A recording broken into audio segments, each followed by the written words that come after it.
हाँ बोलो आयजा। अस्सलाम वालेकुम आंटी, आपके पास वक्त हो तो हम बात कर सकते हैं? वो तो हम जरूर करेंगे, मगर आमने सामने। हमारे घर के करीब वाला पार्क देखा है ना तुमने? जी हाँ।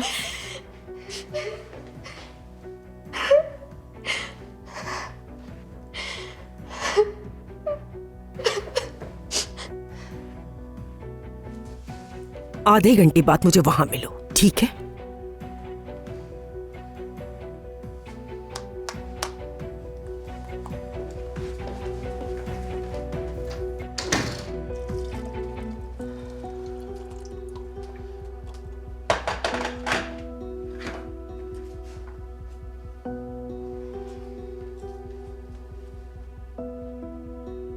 सफिया आपा,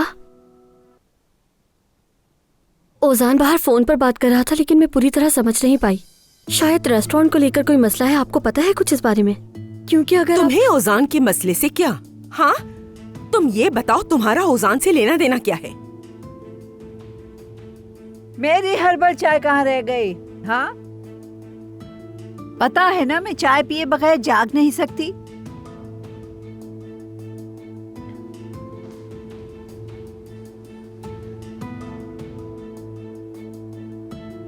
ओ, क्या हुआ?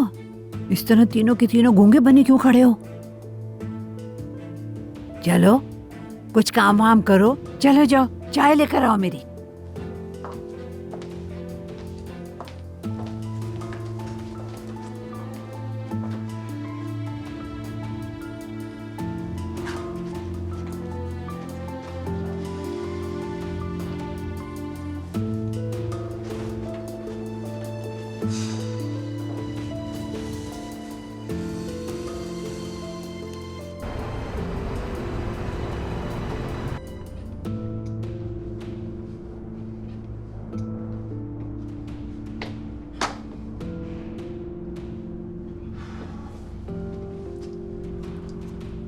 उमर साहब, डॉक्टर साहब आपका इंतजार कर रहे हैं, अंदर तशरीफ ले जाइए।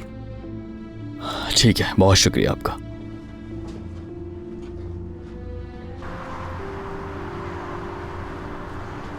तुम उस सिनान को अभी कॉल करो और फौरन यहाँ बुलाओ। खुद कॉल क्यों नहीं कर लेते? क्योंकि वो साहब मुझसे भाग रहे हैं, तुम कॉल करो। देखो, ज्यादा बात को बढ़ाओ मत, यहाँ से निकल जाओ, अपने सर मुसीबत ना लो। तुम होते कौन हो यार? फोन करके अपने मालिक को बुलाओ। अपनी ज़बान संभाल कर बात करो, बिला वजह तंग मत करो। अगर ना करूँ तो क्या होगा? हाँ? बोलो, क्या करोगे मेरे साथ तुम? निकलो यहाँ से। क्या मसला है तुम्हारा? हाँ? क्या कर लोगे?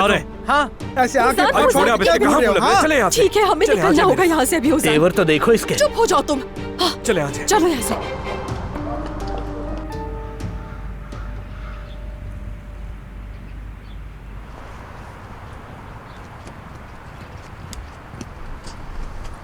खुशामदीद नाइला आंटी, मैं जानती हूँ आप मुझसे खफा हैं। तुम ऐसी हरकत कैसे कर सकती हो?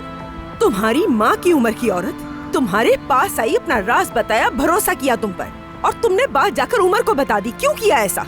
मगर मैंने तो आप मैं यहाँ तुम्हें जोरदार थप्पड़ लगाती, लेकिन मेरी तरबियत इजाजत नहीं देती। क्या उमर को जानने का हक नहीं है नाइला आंटी? आखिरकार वो मेरे बच्चों के बारे में हक और इंसाफ की बातें करने वाली तुम होती कौन हो? तुम्हारी वजह से मेरे बच्चे कितने परेशान हो गए, और उमर से तुम्हारा क्या लेना देना है? सब कुछ उसे बताने की जरूरत क्या थी? हो कौन तुम?